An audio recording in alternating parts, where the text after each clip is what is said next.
Jaya Radha Madhava Kunja Bihari Jaya Radha Madhava Kunja Bihari Gopijana Vallabha Girivaradari Jaya Gopijana Vallabha Girivaradari Yashodanandana Brajajana Ranjana Yashodanandana Brajajana Ranjana Jamuna Tira Vanachari Jamuna Tira Vanachari Jaya Radha Madhava Kunja Bihari Jaya Radha Madhava Kunja Bihari Gopijana Vallabha Girivaradari Jaya Gopijana Vallabha Girivaradari Yashodanandana Brajajana Ranjana Yashodanandana Brajajana Ranjana Jamuna Tira Vanachari Jamuna Tira Vanachari Jaya Radha Madhava Kunja Bihari Jaya Radha Madhava Kunja Bihari Hare Krishna Krishna Krishna Hare Hare Hare Rama Rama Rama Hare Hare Hare Krishna Krishna Krishna Hare Hare Hare Rama Rama Rama Hare Hare Hare Krishna Krishna Krishna Hare Hare Hare Rama Rama Rama Hare Hare Hare Krishna Krishna Krishna Hare Hare Hare Rama Rama Rama Hare Hare Hare Krishna Krishna Krishna Hare Hare Hare Rama Rama Rama Rama Hare Hare Hare Krishna Krishna Krishna Hare Hare Hare Rama Rama Rama Hare Hare Hare Krishna Krishna Krishna Hare Hare Hare Rama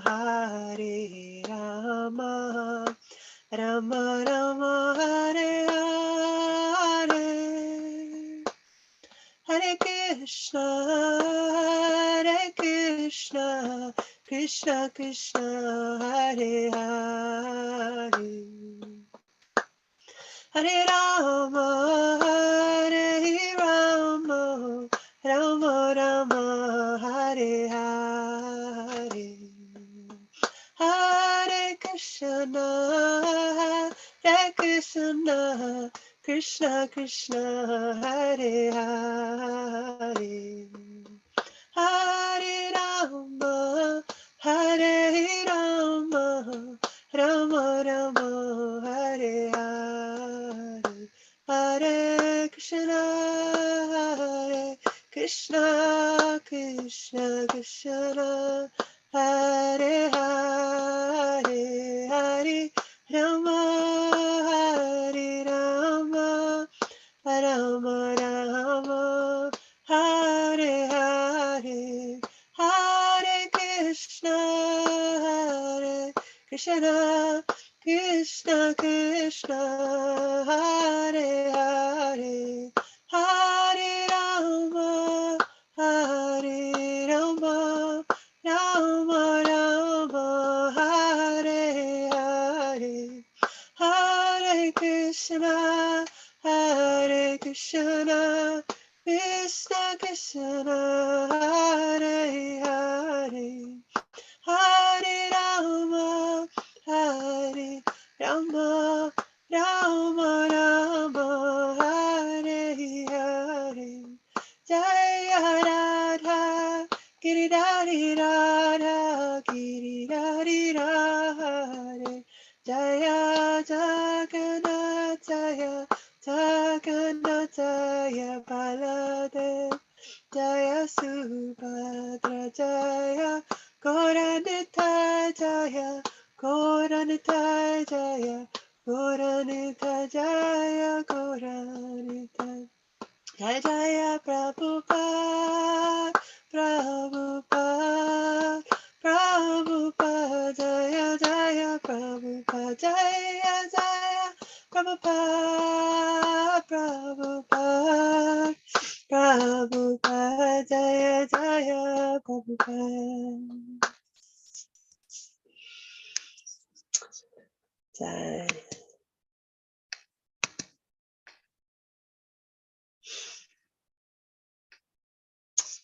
Hare Krishna to everyone for the Gopanim after party. Okay, so I'm just gonna try and navigate my way across Zoom and try and share my screen. Hang on a second.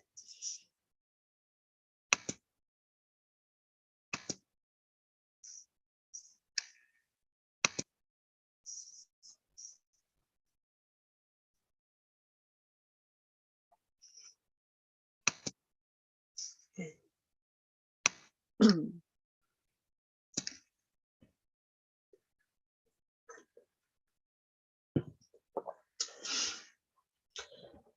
Om Namo Bhagavate Vasudevaya. Om Namo Bhagavate Vasudevaya. Om Namo Bhagavate Vasudevaya. Okay, reading from Srimad Bhagavatam, Canto 4, 7th chapter, verse 51. Atmamayam samavishya soham gunamayim divya. Sorry, dvijam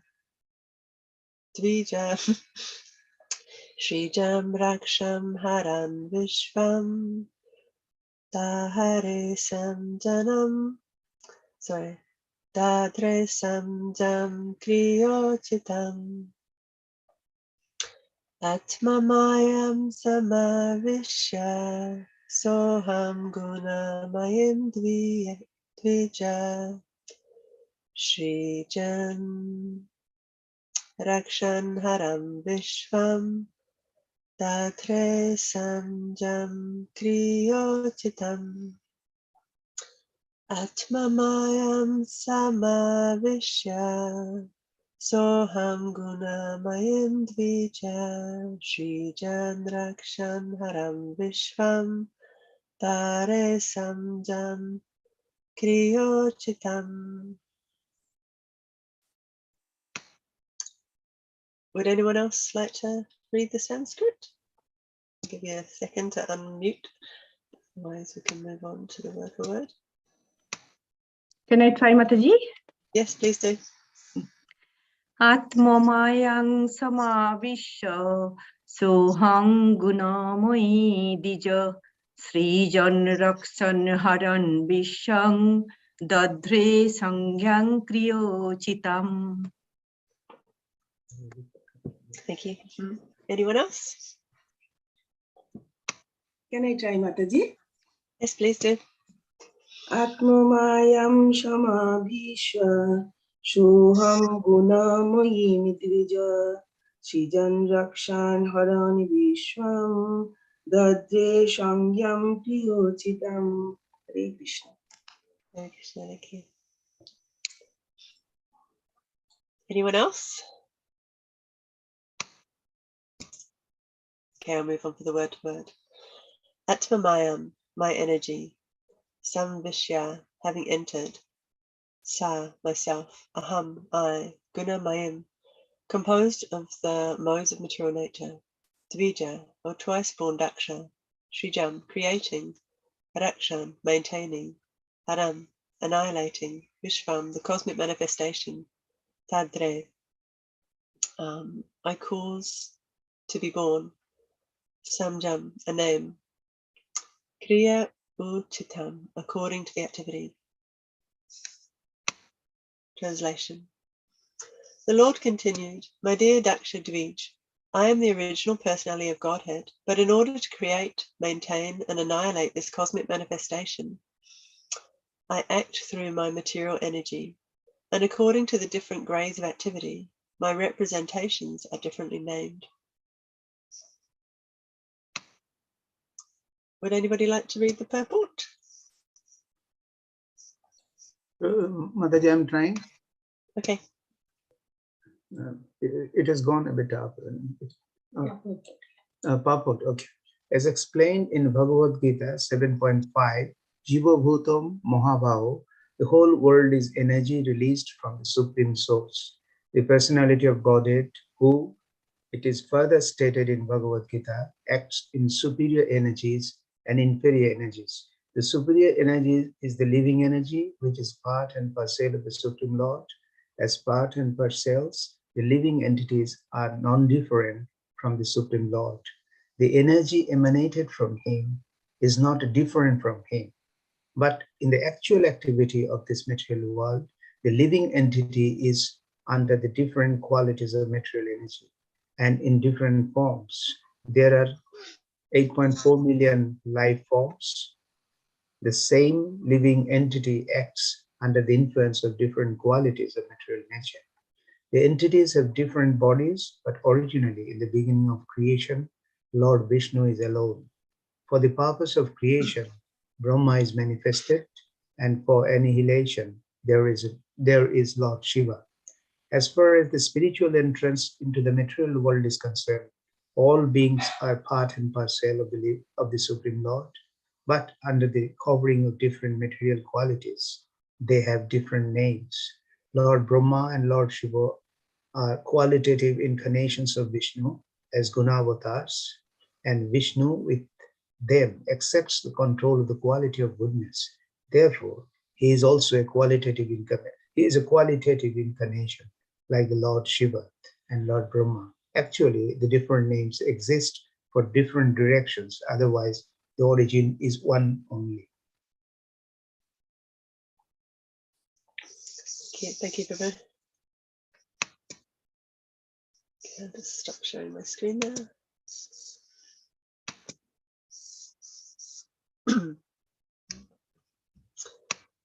So I thought we'd discuss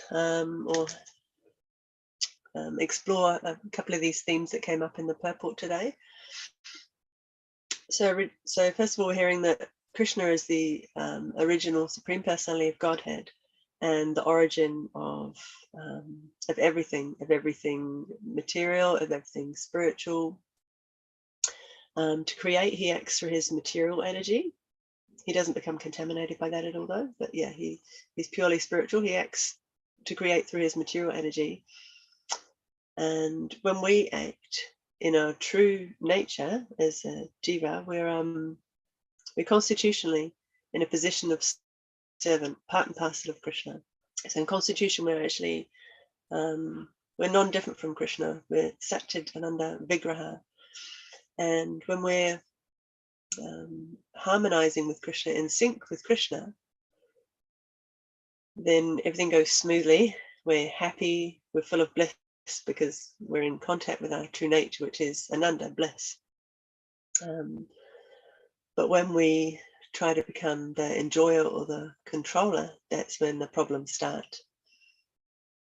So as jivas, it's explained in Bhagavad Gita 7.5 in the purport, was kind of saying how the living entities were of the superior energy, but when we try to exploit that inferior energy, then we forget our real spiritual mind and intelligence, and it's we become covered by illusion and under the control of the material energy.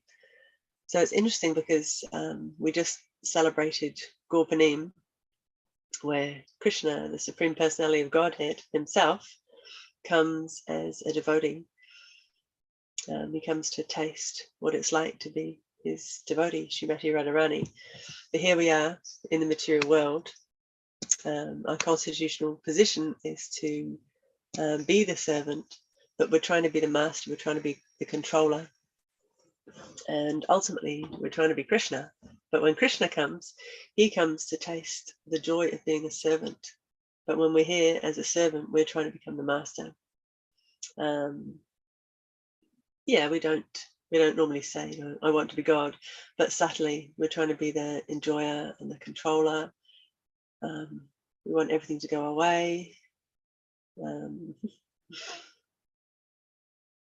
When there's a kid, somebody even trying to pick out the kid, so we're trying to pick out the kid and leave the potato for everyone else. So as devotees, we're practicing being the servant because we are the servant. And when we actually act in our constitutional position as a servant, then we're happy. We're serving the devotees and we get a taste from that. But when we become sidetracked by the coverings of material nature, the modes of material nature, then we slip into that default value in the material world of trying to be the enjoyer and the controller.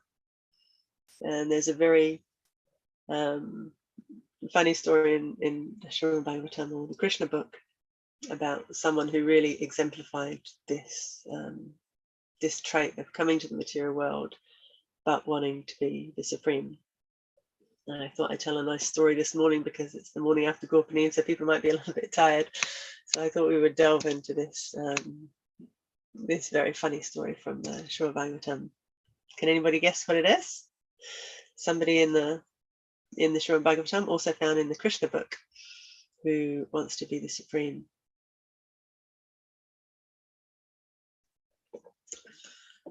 He's a king. I'll tell you who it is. It's King Pondraka. And it's very funny. In Krishna book, Srila Prabhupada starts this chapter by saying that the story of King Pondraka is very interesting because it always proves that there's fools and rascals who consider themselves God. And even in the presence of Krishna. So it's interesting because Pondraka did actually have some ability to be able to look like Vasudeva, same complexion, and even had the forearms, although two of them was fake. But he actually got this benediction from Lord Shiva, but he considered himself that he was God. So why would God need to take a benediction from Lord Shiva? So this is the very beginning of his faulty mentality. He wanted to be God, so he went to Lord Shiva, who often fulfills the desires of his devotees, very easily pleased. So he fulfilled the desire of his devotee to be able to look like Vasudeva. So this King Pondraka, even in the presence of Krishna, decided that he was actually the Supreme Personality of God. And so he sent a messenger to to Krishna, stating that actually you are not Vasudeva. He said, I am the only Supreme Personality of Godhead. No man can compete with me. I have come, I've descended as King Pundraka, taking compassion on the distressed, conditioned souls. So that's very, very proud and puffed up to think that yeah, you're God's gift to humanity. He actually thought that he was he'd come to give compassion to the distressed, conditioned souls, and he said, out of my causeless mercy. So he had everything very confused. Yeah, and King Pundraka he'd surrounded himself by other people that were just, he was a king, so he was powerful, and he surrounded himself with what we would call these days as yes men, people who just agreed with him. There's a very old story of the emperor who had no clothes. There was an emperor, he got cheated by a cloth merchant. The cloth merchant, he paid this cloth merchant to give him the most beautiful, valuable cloth, but the cloth merchant was very tricky, and he charged the king a great amount of money and said that actually only the most intelligent people can see this this cloth that I'm weaving. And so the king pretended, oh yeah, I'm very intelligent. Yeah, so I can see this cloth. Yeah, but he couldn't actually see it, but he didn't want to admit that he was a fool. So he pretended that he could see this cloth that was actually nothing. And so this rumor spread that there was this cloth that the king was going to wear, but only the most intelligent people could see it. And so the people he surrounded himself also didn't want to look foolish. So they also said, yes, we can see this cloth. Oh, it's so beautiful. And ultimately the king, he wore this cloth and he went out on the street and everyone was saying how beautiful it was. And then this simple young boy said, he's not wearing anything, he's naked. And he started to laugh, and then everyone else started to laugh and realize, but they just compounded each other's philosophy of, yes, we could see this cloth, because nobody wanted to look silly. But ultimately they all ended up looking silly because they weren't being very honest at because they were pretending to be something that they weren't, and they ultimately ended up looking foolish. So this is the same thing that happened to King Pundraka. He surrounded himself with people who just agreed with him. So he said, I am the Supreme Personality of Godhead. And so everyone else said, yes, you are the Supreme Personality of Godhead. Of course you are, yeah. And this just compounded this illusion for him. And he actually started to, really feel it himself as well. So this is a warning to us as well. We need to have some people around us, some friends, some mentors, and ultimately our spiritual master who can be honest with us. Well, first of all, we need to be honest with ourselves. And then also we need to have friends around us who can be honest with us if we're going a little off track. If we suddenly decide that actually we're Krishna or we're God's gift to the devotees, and we're at a certain level that we're not, or we're going in the wrong direction in spiritual life, we need to have a humble enough attitude and those good Vaishnav relationships around us that people can actually approach us and say, Bhava Sandhi, what you did the other day, I think you need to actually look at what you did or what you said, reconsider, just think about it. Was that the right thing to do? Or I'm not really sure if the direction you're going in is right. You might want to talk about that with someone. So we need to have those people around us that can speak to us, and we need to be humble enough that they can approach us, because if we're very proud and defensive, if anyone approaches us, then people aren't going to be able to approach us. And even the spiritual master, we should be able to hear from the spiritual master, but if the spiritual master knows that we won't follow the instruction or become offensive, then then he might just leave us to our own devices until we come to our own realization. Yeah, even people, sometimes when they go to the spiritual master but not over here, we go just for sanction for something, and they might know where we're at and just give a sanction for something, even though they would wish that we could approach them with humility, that they would be able to speak to us. So yeah, we need to have that straight in our spiritual life. But Pundraka, he didn't want to hear any of that. He wanted to act as a Supreme Personality of Godhead. Prabhupada says in the purport that just as children play games, like I'm the king and I want to be eternal, having the king. So he was pretending to be Krishna in this way. So he'd sent this messenger to Krishna saying, I have descended as King Pundraka for the taking compassion on the conditioned souls out of my causeless mercy. And then he said to Krishna, you are falsely saying that you're Vasudev, and give up this position, give up your symbols, your weapons, and surrender unto me. So so this is a very comical situation. And when this messenger came to Dwarka and gave this message to Krishna, Krishna, of course, was surrounded by his friends and associates. And when he heard this, they all laughed. They laughed long and hard.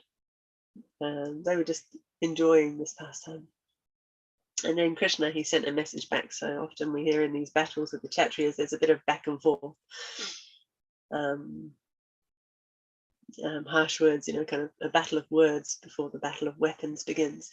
So Krishna sent a message back saying, I directly call you a rascal and I refuse to follow your instructions. I won't give up my symbols, my name. The only thing I'll give you is my disc, and my disc is just going to cut off your head. And then your head is just going to be food for the crows and the dogs. That's the only kind of benediction you're going to give the lower living entities, is they're just going to be able to eat your body. That's the only compassion you can show. And then straight away Krishna, he got himself together with his army and he went to the city of Kashi, because that's where Pundraka was residing with his friend, the king of Kashi. So Pundraka came out with 2 divisions, soldiers, and then Kashi came out with 3 divisions, and Krishna had surrounded the city. And when Krishna saw Pundraka for the first time, it's interesting, it says he saw him for the first time. And that's interesting because we know that Krishna is omnipotent and he is actually in everyone's heart and he knows everyone's desires. So he knew Pundraka very well. So it's not exactly like he saw him for the first time.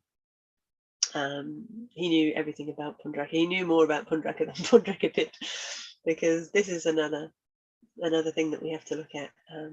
How honest are we being actually with ourselves as well? We can't hide from Krishna. Krishna's in our heart. He knows everything. But yeah, sometimes we even try to hide from ourselves. So this is another lesson that we can learn. We have to find out where we're at, and then Krishna can actually help us. Because if we're pretending to be on a platform that we're not, if we're pretending to be more advanced than we are, or hiding issues that we have, anatas that we have, actually we're the only people that we're trying to fool, because Krishna in the heart, he knows, and he loves us anyway. He doesn't love the yucky stuff about us, but he loves us. And actually most people around us can actually see where we're at as well. So it's only us that we're trying to hide. We're trying to hide some. So if we're honest with ourselves, then we can actually progress in spiritual life. It's like when you're trying to get to a destination with Google Maps. First of all, you have to find out where you are, and then you can get to the destination. But if we're if we're not honest with ourselves, then it's difficult to progress. Yeah. So again, Pundraka was he was trying to fool everyone else, and he was ultimately trying to fool himself as well. So Krishna, who knows everything because he's in Krishna's Pundraka's heart, it says he saw him for the first time. So this is all part of the Leela. Krishna saw him for the first time and enjoyed seeing how silly Pundraka looked. He decorated himself with Krishna symbols. He had like a conch shell, a disc, a lotus, a club, and he had an imitation bow, and he actually had a mock insignia of Srivasta. He had a false Kastubha gem, and he wore a flower garland exactly like Krishna did. So it's just like a child dressing up. So he was imitating, and he even had yellow garments, and on his chariot he'd drawn the flag of Garuda. And then when he stood in the same way that Krishna would also stand. When Krishna saw this, he just couldn't check his laughter, and him and his friends, they just laughed and laughed, and they just really enjoyed seeing Pundraka like this. And then, of course, Krishna started to bandy words again. And he said, Pundraka, you requested me to give out symbols of Lord Vishnu, specifically my disc. Now I will give you this disc. And then he separated Pundraka's head from his body, just like Indra shaves off the peak of a mountain with a thunderbolt. And then the same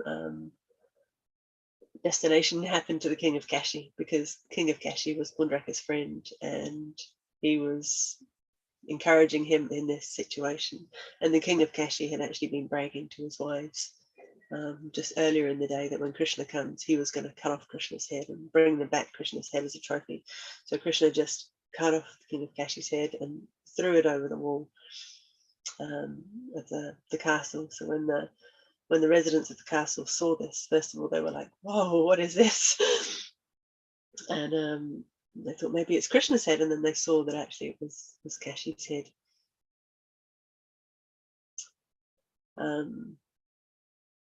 And it's described that actually the battlefield that they were on ended up looking like Lord Shiva's playground that was just chopped off heads, limbs, and there was complete devastation out there. But of course, there was victory to Krishna. And ultimately, actually, there was victory to Pundraka as well, because as far as Pundraka was concerned, he was always thinking of Krishna. He was always meditating on Lord Vishnu, dressing himself as this imitation Krishna. And Krishna was very merciful because it was Krishna that killed him, and because he was always thinking about the form of Vishnu, then Pundraka actually achieved Sarupya, one of the 5 kinds of liberation. He was promoted to the Vaikuntha planets, and he actually got the same bodily features of Vishnu, which is what he was practicing his whole life. So how kind is Krishna? He accepted that. I mean, there's always a backstory to who everyone is, and you can't come into Krishna's pastimes like the Kali Yuga, right? Just couldn't come and enact in Krishna's pastimes. So of course, everything, every personality that is in Krishna's pastimes is a special Leela. But how kind is Krishna to give him that? Like if somebody was imitating us, trying to take over our lives like a fraudster, then we would want them to be exposed, and we wouldn't want to offer them anything. We would be scared of them. We would want to get away as far as possible from them. But Krishna actually gave him this benediction.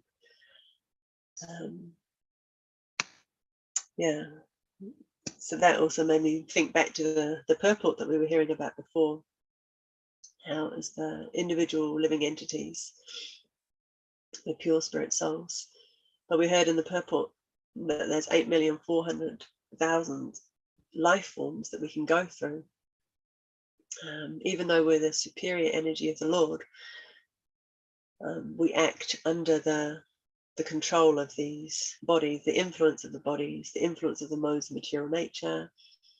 So like in the body of dog, for example, we have the urges of the dog, to chase and bark. There's an urge to eat raw flesh, for example. But, for example, myself, I don't have the urge to run around barking, sniffing other dogs and eating raw flesh, because I'm in this human body. a female human body in her mid-40s. But even in this body, I have desires, and these desires have changed over time by the influence of the body as well. So now I'm in my mid-40s. I have these urges to have a clean house, to have everything orderly and peaceful, and the body to be peaceful and well rested and not suffer. So these are the kind of urges that I have. But I never would have had these urges in my 20s. If you'd have told me that in my 20s, I would have been like, whoa, that is so boring. I was traveling the world. I slept under the stars in the Sahara Desert. You'd wake up in the morning and there were all these insect or snake, all these animal marks around where you've just been lying on the desert floor, and it'd be like, whoa, man, look at this. But for me now, I have no desire, no urge to do that anymore. So under the influence of this body and the influence of time and the modes of material nature, those pushings have come just for a more comfortable life, comfortable family life. So ultimately, when we're acting under the material energy, especially if the more we're trying to exploit the material energy, the more under the control of material energy we have.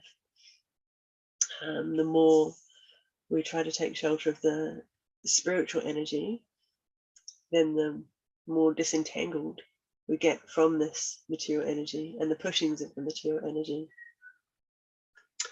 And the more we can come under the control of spiritual desires, spiritual aspirations. And that's ultimately what this human form of life is for, is to purify the consciousness by acting in our constitutional position as a servant of Krishna. And then we'll actually be happy, and that's what we're ultimately looking for.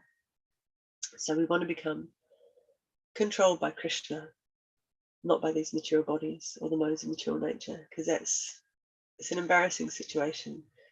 It's yucky when we see these anatas of lust, envy, greed. When we actually see them for what they are, it's embarrassing, and we don't want to admit that we have these things. And this is why we're pretending that we're on a platform like we're not. We just want to pretend that we don't have those things, because it's embarrassing. But when we look at King Pawndraka, we don't want to become like that. We don't want to get to that stage where we're in that much denial of our issues.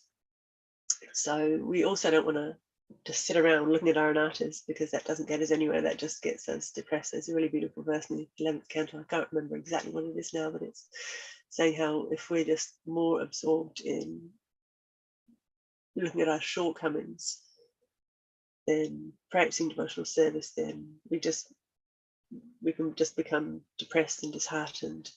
But actually Krishna's mercy is so great, and we should just take shelter of Krishna and devotional service. So that's the main thing, is to become absorbed in devotional service. And Srila Prabhupada has given us a system passed down through the parampara, described in so many of his books, especially in Nectar of Devotion. It talks about the 5 potent forms of devotional service that we can take shelter of: hearing Srimad Bhagavatam, associating with devotees, chanting Hare Krishna, worshipping the deity, and visiting the holy Dham. And we all have different tastes in devotional service. We should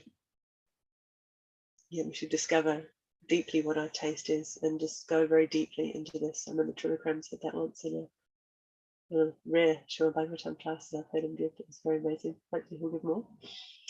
He was saying how we should go deeply into some form of devotional service that we have. And actually that's how I think of devotees. When I see a devotee, I think of them in terms of their service that they do. I see Kala Sambraka, I think of Vrindavan and Harinam. So when I see different devotees, I think of them in terms of the service that they do, because that's what they emanate. Yeah, when people see me, when people see me, they sometimes think of book distribution, and and sometimes they run away from me because they think I'm going to ask them to do books, or I'll try and sell them a book. Yeah, so we think of devotees in terms of their. I think of devotees in terms of the devotional service that they're absorbed in, and when we get really absorbed in this devotional service, then we can feel our consciousness change. Just like in the Bhagavad Gita, it says that the modes of material nature, they're always fighting for supremacy. Sometimes goodness, sometimes we're in the mode of goodness, and then other times the mode of passion will overtake us, and other times the mode of ignorance. So also when we're trying to take shelter of the spiritual energy, the material energy will also try and overcome us, and when we're overcome by the material energy, then we're going to try and fight back with the spiritual energy. So this is a constant juggling and readjusting ourselves in spiritual life. But Krishna can see that struggle for adjusting ourselves, and he's pleased with that. He purifies our heart. Sometimes we don't even see it, and we feel like we're not making progress, but we are, because Krishna's our best friend and he wants to help us on this path. And if we feel like we're not making any advancement, then that also might be Krishna just trying to encourage us to keep going further. So we can try and take shelter of the spiritual energy and separate ourselves from the things that we know we have problems or weaknesses with. I remember Chaitanya Charampabu, he gave the example of, if we know we have a certain problem with something, then we have to try and separate ourselves from that problem. And we all have, just like we all have different tastes in devotional service, we all have different weaknesses as well.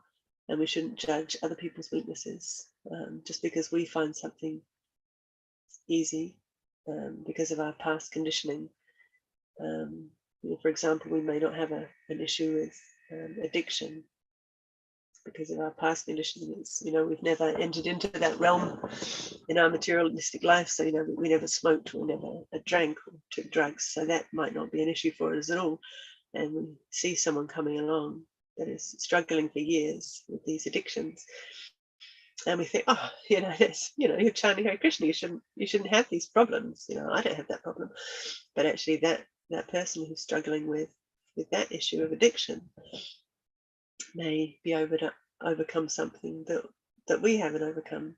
So maybe we have a problem with lust, but that person doesn't have a problem with lust. So we can't judge other people because we don't know how big an obstacle things are for people to overcome. They might have struggled with things a lot longer and harder than we have, and due our respect for that. So we're fighting against this material energy and against our weaknesses, but the most important thing to do is to focus on the positive things, which is devotional service and surrounding ourselves with devotional stimulants.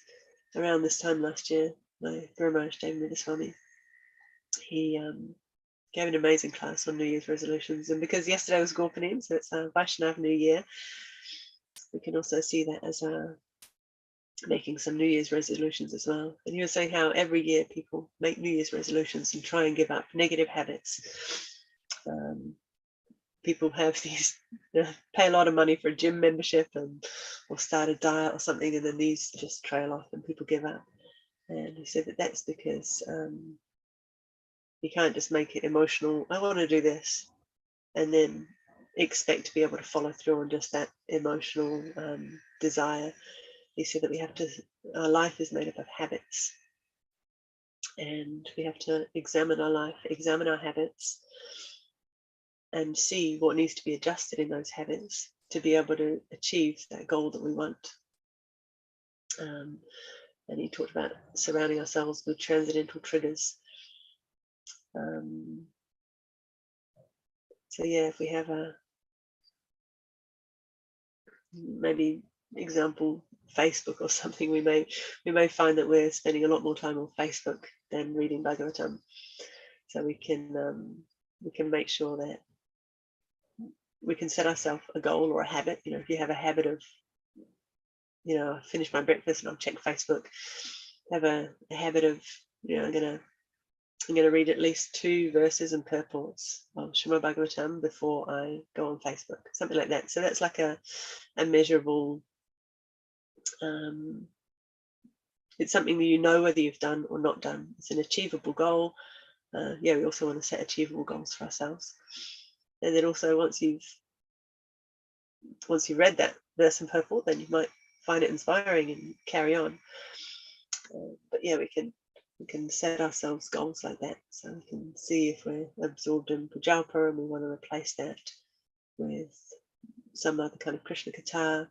We can arrange these kind of transcendental triggers for ourselves. Yeah, of course, reading Srila Prabhupada's books, trying to be attentive in our japa, chanting our rounds from the heart, and if we're lucky enough to have a relationship with our spiritual master where he gives us personal instructions, then we can really work out how we can mold our lives around those personal instructions. So yeah, we can take more shelter of the material energy. Sorry, not the material energy, the spiritual energy. And then once we're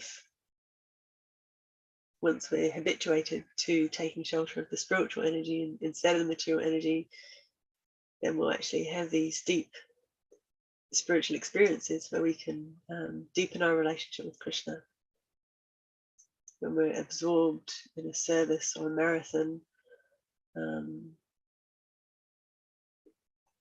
or japa, and we have these deep spiritual experiences that really strengthen our faith. They create samskaras that we can't forget.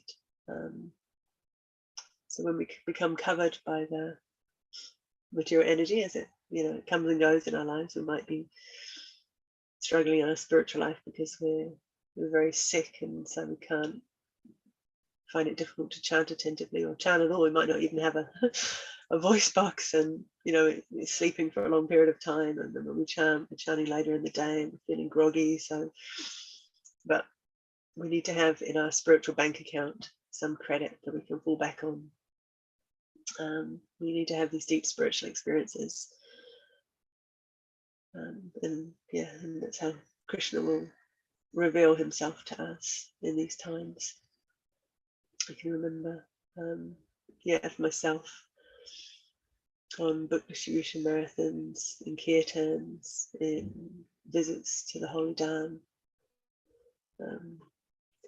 I can still vividly remember the first time I saw the Ravi Muna. I turned the corner, and there was just this amazing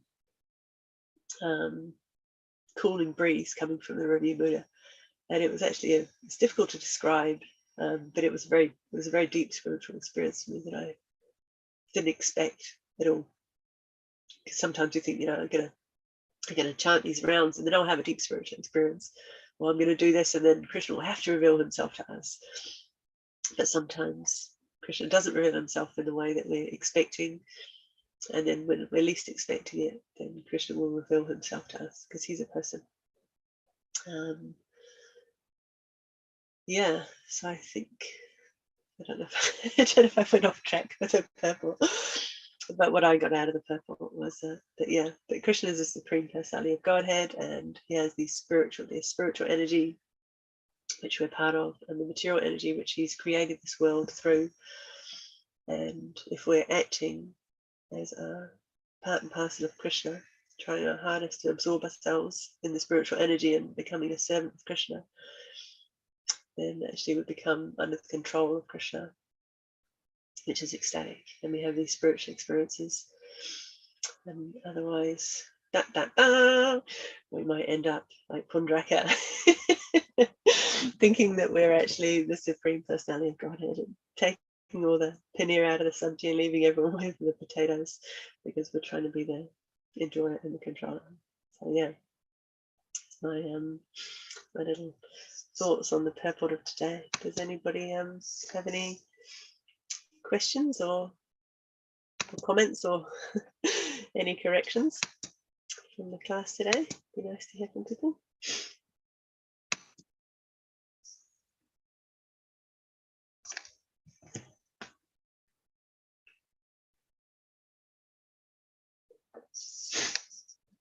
But yep, if not, we can leave it there for today.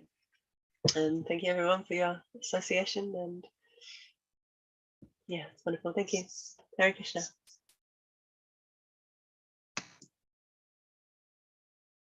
Thank you, Lana. So